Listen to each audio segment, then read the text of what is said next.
Okay. Um, right. I'm just going to say that because this is going to be a sort of standalone when it's posted, I'm afraid that my introduction is going to cover a lot of the same ground as we did with in the previous one. But I think it is worth still just going through those.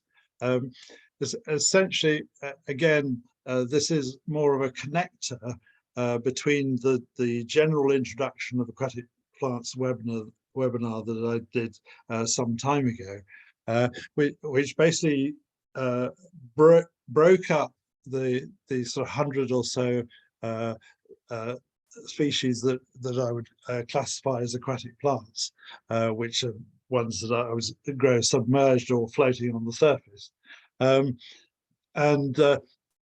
that broke in a way just sort of narrowing down the possibilities, just breaking up the 100 species into leaf form groups. The thing about aquatic plants is that most of them don't have very showy flowers. Flowers are not particularly helpful for identification because of that, and it's often quite difficult. They don't always flower. A lot of aquatic plants do actually spread vegetatively rather than setting seed, although they can quite happily set seed. So instead of the aquatic plants, instead of doing them in the sort of taxonomically systematic way that most terrestrial plants are approached by, sort of working out what family they belong to, for aquatic plants it's a lot easier to look at the leaf form and do things vegetatively. And you can divide the aquatic plants up into 7 groups. And it's quite easy to put them into one or other of these 7 groups. So I sort of gave a sort of overview in the introductory webinar that but I've also, and particularly in this group, I've done a number of the species or the families that within the group as separate seminars. So I won't necessarily go into a lot of detail of some of the families, and certainly not with things like water crowfoot's, which are a difficult enough thing at the best of times. But more, I'm just trying to place those groups which are against the other ones that have similar leaf forms, and just make sure that you know what the characters that will to look at and within this group. So this webinar is going to be looking at the feathery-leaved ones. So by feathery, I mean ones that have leaves that are divided into linear segments. So they're compound leaves with multiple leaflets, and they're divided into sort of lots of capillary segments. So for example, in this one here, this would be one leaf and it sort of forks and then it forks. So this is sort of so this is a whorl of leaves, but each individual leaf is divided into segments.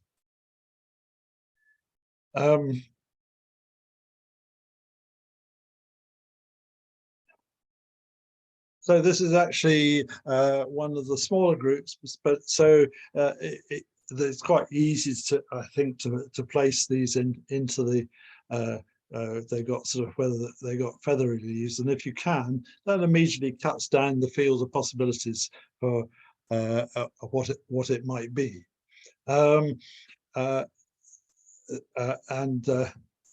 Again, what I've done is the ones in orange are ones where there are webinars on the posted on the Aquatic Plants Project website, which will go into a lot more detail of those families, and I won't go into quite the same sort of detail on this occasion.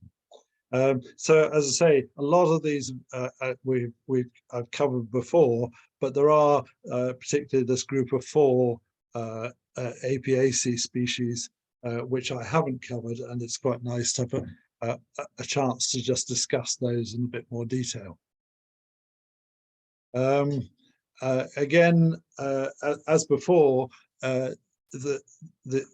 with these leaf form groups, they cover taxonomically, but rather vastly different parts of the book. Some of them are monocots, some of them are dicots, and they're not, unfortunately, not conveniently all grouped together in one place in most of the color guides. So it is quite difficult to use the color guides for aquatic plants, because we tend to use these vegetative characters rather than the flowers. But again, one of the, particularly if you're just sort of starting, the British Water Plants is quite a good book to start with. It's basically an illustrated key. It's got it's a sort of dichotomous key, and it's got little illustrations in the margins which will help you through the different questions.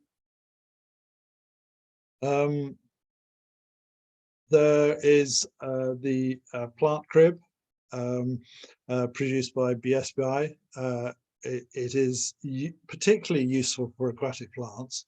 There are a number of aquatic plant groups, including it's got the best publicly available. There is actually a good treatment that Richard Lansdowne has done on water crowfoot's.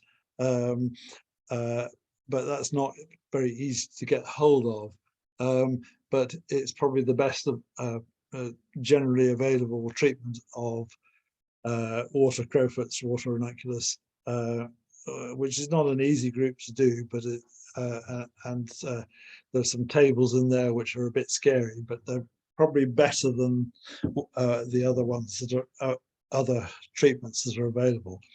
And I mean, more broadly, there are other things. There are if you're doing pond weeds, there are some useful things, and it's actually also quite useful for some of the wetland groups. It's got tables of differences between the water forget-me-nots and water mints and the like. So it particularly for wetland things, it does particularly well. In sort of just giving a lot more information than is available in the standard floras.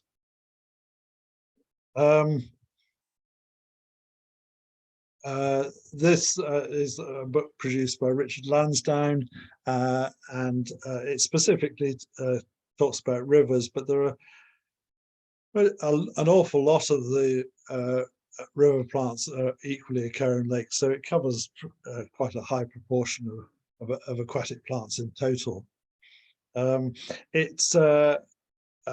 I use it particularly because there's a very good section on aquatic mosses,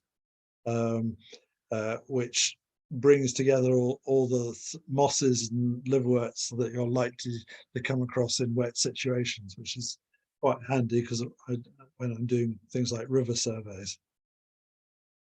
But also there are on the Aquatic Plant Project website, there are a number of keys which I've developed over the years, and they are designed to sort of fit onto a side of A4 so that you can laminate them and take them out in the fields and throw them around without having to worry about ruining your books.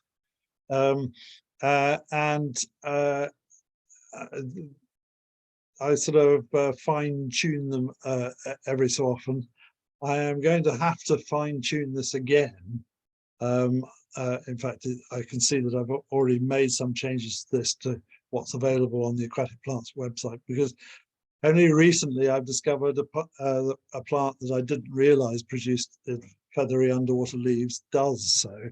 But I'll come to that a bit later. So every so often I do sort of just modify things, and I would say if anybody finds problems with any particular bits of any of my keys, I'm always keen to have feedback, and I can tinker with it to make it clearer or whatever's needed to improve the keys. So this webinar, we're talking about the feathery-leaved ones, so the leaves with compound leaves with linear segments. And the important characters for this group are, again, in a lot of the groups, the arrangement of the leaves on the stem is quite a good an important feature. Some have whorled leaves, some have staggered leaves. In this group, the nature of the divisions is quite important. Some have forked divisions, other ones, the divisions are like feathers, and there are various more complex ones which I'll come to in a bit. And yeah, whether some of them are divided once or sometimes they're divided several times, and that is also a useful character for separating between the different species and groups of species.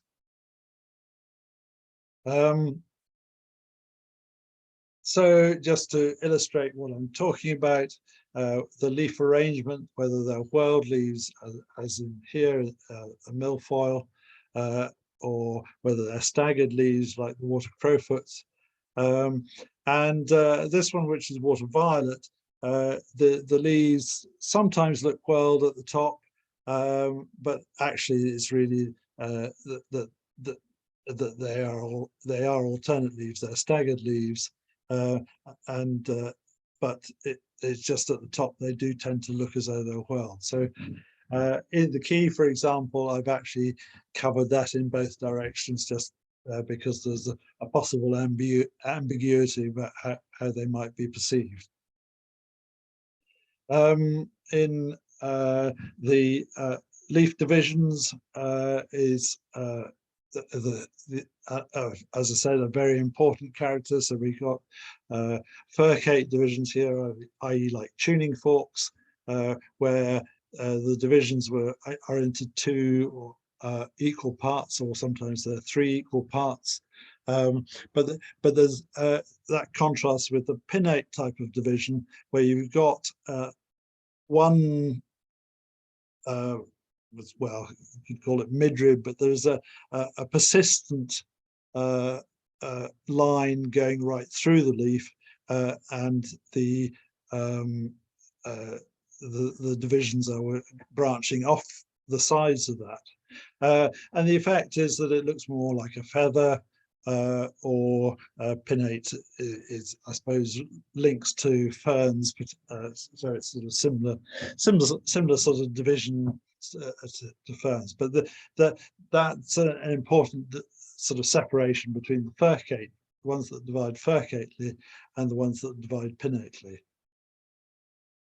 And this is a bit more complicated. I'll come to that in a minute, as what exactly is the way that the bladderworts divide. And then the number of times they divide is also quite important. So, for example, this is what I would call Apium inundatum, but it's changed its name. I hope I've got the spelling right there. Might not have done. But you can see that this is only dividing sort of a couple. Well, you've got one division, which is a pinnate division, and then you've got these lateral ones are much more furcate, and they're dividing sort of once, twice, three times.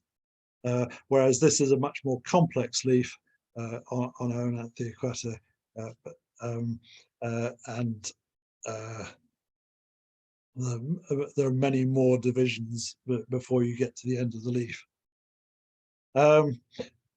Yes, so I mean, what you would do if you were sort of trying to decide how many times divided, you basically start at the base of the leaf. And in this case, the leaf is this is all one leaf. This is not multiple leaves. This is all one leaf. And so you've got one division, two division, three division, 4 division, maybe even 5 in there. But that's the way you work it in these compound-leaved ones. So just to go through the different different families and species. Start with the species that have whorled leaves, and there are essentially two groups that have whorled leaves, and it's quite simple. One of them has forked leaves, which makes it Ceratophyllum, and the other group have pinnate leaves, which makes it a Myriophyllum, one of the water milfoils. Both of these I've covered in a separate webinar, so I won't go into a lot of detail, but just since we've got here that there are 2 species of Ceratophyllum of hornwort. The common one is demersum, Ceratophyllum demersum, and you see that if you start at the stalk there, you got 1 division on that one, you got 2 forks on that one, so 1 there, 1 there. So it's dividing 1 to 2 times, whereas this one here, we got 1 division there, another division there, another division there, and another division there. So that's 4 times divided. And the difference between the 2 is that submersum, they're divided 3 to 4 times, and demersum, they're divided 1 to 2 times.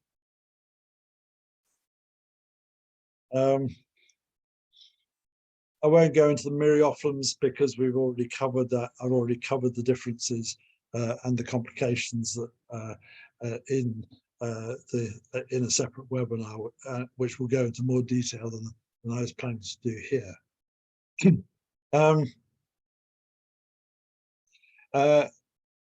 Just I very rarely see them, so it's quite interesting to see the fruits of Ceratophyllum demersum, Ceratophyllum fruits. They're not that common, but you do occasionally find them. They're rather odd-looking things. I'm never quite sure if the horns of the hornwort are actually the horns on the seeds, or you'll notice that the leaves have little spiny bumps on them, and whether that's the horns. And nobody explained to me why they're hornworts, but it's probably either of those 2, or maybe both, that gives it the name.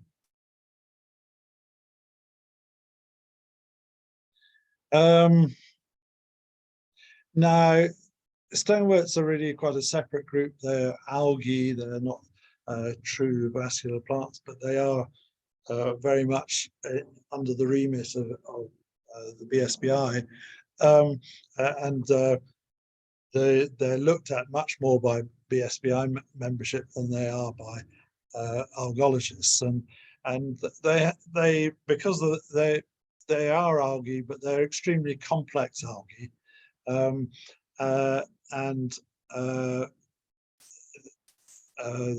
they tend to be, if you're doing aquatic plant surveys, they tend to be regarded as honorary vascular plants. So it is worth discussing them. The way they branch is, there is a sort of similarity, say, between a nitella, which has sort of furcate branching, and a hornwort. And when it comes to the charas, which are a bit more complex species, again, you've got these they're actually bract cells coming off the branchlets, and in some ways that's a sort of pinnate branching that you could possibly confuse with the milfoils. It's sort of similar sort of thing, but the main thing about stoneworts is that they have a very much simpler structure to them. They don't have a vascular system. They're algae. They absorb their nutrients through the water surface, so through the the surface of the plant rather than through a vascular system and roots. And they have very distinctive fruiting structures, which you're not going to confuse with anything. These are the male parts here, the antheridia, which contain sort of motile antherozoids that swim into the female, which is this spore. Well, they fertilize it by sort of swimming in the crown and fertilize the spore, which is the only diploid phase of the stonewort, is the spore. The rest of the plant is haploid. But for example, the hornwort, and if I go back up to the hornwort, the structure, I mean, this is one cell, whereas if you look at the stems of the hornwort, they're very multiple celled, and the whole structure of them is very different. The other thing, of course, is that the hornworts have these little spines on the leaves, which of course the nightellers don't have. So that's another useful way of separating that possible confusion.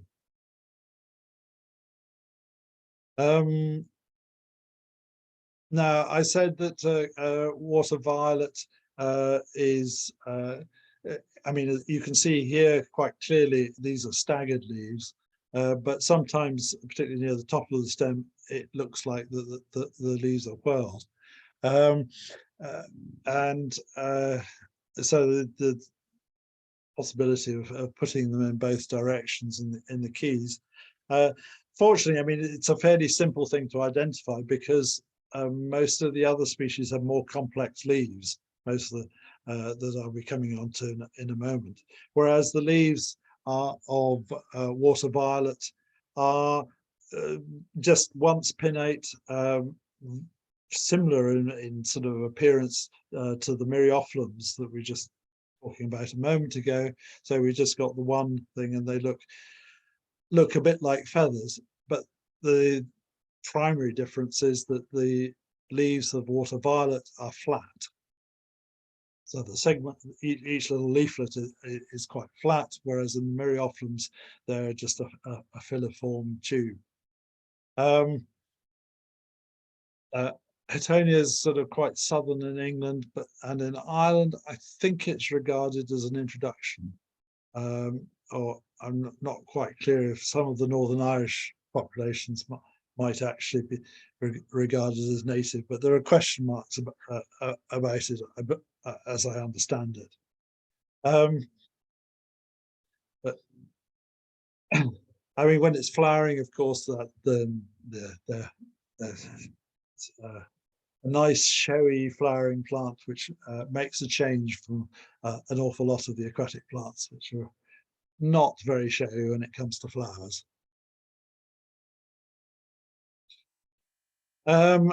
So we've sort of moved on to the species that have staggered leaves. So instead of having the whorls like the hornworts and the milfoils, we're now talking about species where the leaves are staggered on the stem. And the first one here is the water crowfoots, and that's very distinctive. You've got a combination of staggered leaves and forked branching.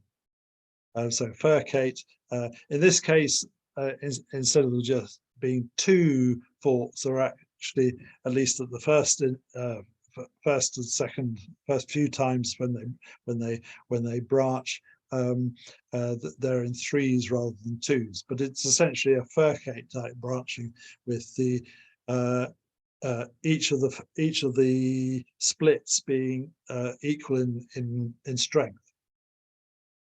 And that combination of furcate branching and alternate leaves makes it a water crowfoot.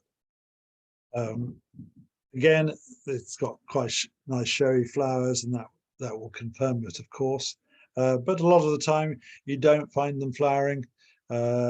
they get in rivers, the flowers get whipped off if there's a flood period, and they don't last a hugely long time, even in standing waters.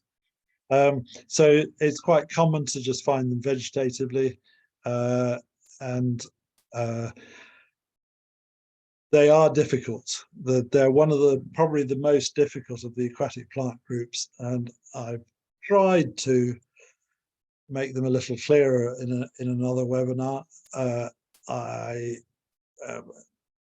They are extremely complicated. They're probably actively speciating, and there are a number of people around Europe that are working on genetics and trying to establish what a consistent species, and on the whole finding it quite difficult. But so I won't try and cover that ground again, but as I say, it's one of the more difficult groups. Now the bladderworts are usually easy to identify because they've got these little bladders in amongst the leaves. They have alternate leaves, which I haven't actually shown here on this example. This is a whole leaf.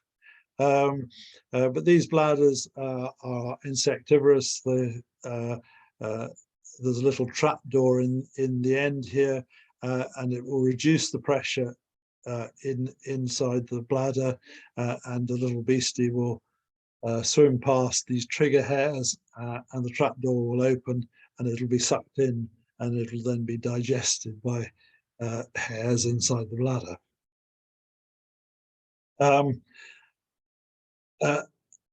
Again, I have done a webinar on the bladderworts, so I won't go into a lot of detail here, but it is quite interesting as we're looking at the way things branch, just to discuss that side of it. As I say, usually there are bladders, so there's not really a particular issue. But if you look, it's sort of furcate and it's sort of pinnate. That makes any sense. There is, on the pinnate side, there is a sort of leading strong thing that runs right through, but each one is a sort of furcate division. So it's a bit sort of intermediate between the two of them. And it's sort of, it's a sort of furcate with an unbalanced, rather than having two equal or three equal forks at each junction. It's an unbalanced fork with one stronger and one weaker. I think I've conjured up a name here just to cover it, but it's just a bit of a mouthful, that I think. The other thing is that a lot of them have bristles on the leaves. There are teeth with little bristles, and even the ones that don't have teeth, there's usually a bristle on the tip, which of course is another distinctive character of the bladderworts. But this sort of branching does come up because there are people that sometimes describe intermedia, and intermedia is the one species that produces its bladders on different stems to the green leaves. So here we've got a green leaf without bladders, but it's still a bladderwort. And there are some descriptions that describe the branching of the intermediate group as palmate, i.e. sort of all arising from one point. Whereas to contrast it from the vulgaris group, which this one would belong to, which they describe as pinnate. Well, as I say, it's sort of, it's uncertain that you can really call it pinnate, but if you look closely at this is not a palmate leaf. It's not all arising from one point. It's still got the same unbalanced furcate divisions, with one stronger branch and one weaker branch going off at each junction. So this distinction that you will find written in some places doesn't really work for the bladderworts. They're all this unbalanced furcate.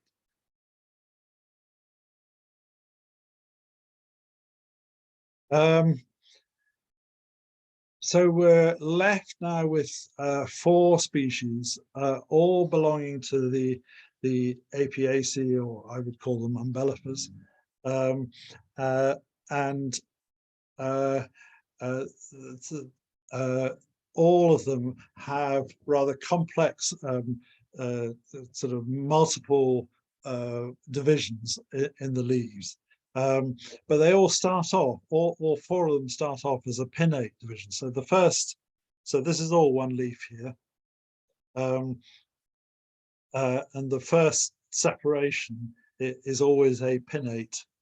So you've got a main line with side branches rather than a furcate. But as you get later on, the later divisions become much more furcate in appearance, i.e. sort of the 2 equal separations. But the first one's always pinnate, and that combination of pinnate but complex sort of multiple divisions will put you into this group of 4 Apiaceae species. And these 4 what used to be called Apium inundatum, Oenanthe aquatica, Oenanthe fluviatilis, and Sium latifolium. Now, 2 of these, the segments of the leaves are essentially filiform. They're solid, and narrow, linear divisions. And the 2 I will come to later, you'll find are quite obviously flattened leaflets in the leaves. So these 2 have fairly solid filiform divisions, and they can be separated fairly easily because Apium and Helosciadium, you've got 1 division, and then you've got a 2nd division, and then a 3rd division, and they're sort of 2 to 3 times divided. Whereas the leaves of Oenanthe aquatica are very much more complicated. As I said before, we had a similar picture earlier, this is all 1 leaf. And in fact, there is the possibility that you might sort of think, oh, well, that's a leaf, and it's quite opposite. But actually, this is all 1 leaf. And you know that it's all 1 leaf because if you got to the bottom of the stem here, which unfortunately we don't have, it would have a sort of clasping, flattened bit that would enclose the main stem, sort of partly sheathing the main stem. And the same also applies to the apium. They have a sort of a clasping base to them, which is a distinct base. So that would tell you that these are not separate leaves. These are all part of the same leaf. As well as the number of times the leaves divide, this sort of general shape of Apium inundatum is quite a narrow, narrowly triangular, just overall outline, whereas this is a much broadly triangular outline. And that combination will separate those 2. I think I've got another slide. It's a bit blurred, unfortunately. There's usually quite a substantial difference in size as well. So we've got Apium inundatum, it's usually quite a small species, and Oenanthe is very much bigger. I have seen some big inundatum, but it's never quite as big as you get with Oenanthe aquatica. There's some quite lush situations that sort of had to sort of have a proper think before deciding that which one it was, and it's been just very lush. Helosciadium inundatum. Now the other 2 are Oenanthe, fluviatilis, and Sium. And until about a month ago, I didn't realize that Sium produced underwater leaves. So sort of having to rewrite that key that I showed you earlier to account for this, and that will be posted up online fairly soon. There's just one or two things I need to tidy up on it. And in fact, when I saw it, I thought, oh, we've got Oenanthe fluviatilis here. But it suddenly clicked that what were the things that were growing up out of the water were certainly not Oenanthe fluviatilis flowers as stems, which look a bit like that. They were Sium, which I'll come to show you the pictures in a minute. But I just wanted to point out a couple of other things about the Oenanthe fluviatilis. So again, what I was saying about the Oenanthe aquatica, this is all one leaf. We haven't actually quite got to the base of it here. There would be an obvious expanded bit. So this is all one leaf, and it's multiple divisions of the leaves. And the overall shape is quite broadly triangular. And the other thing that I've sort of in looking at the differences between the Sium is that you notice that these the leaf segments do have a distinct stalk to them, which the Sium doesn't have. It's not quite so obviously stalked, each of the segments.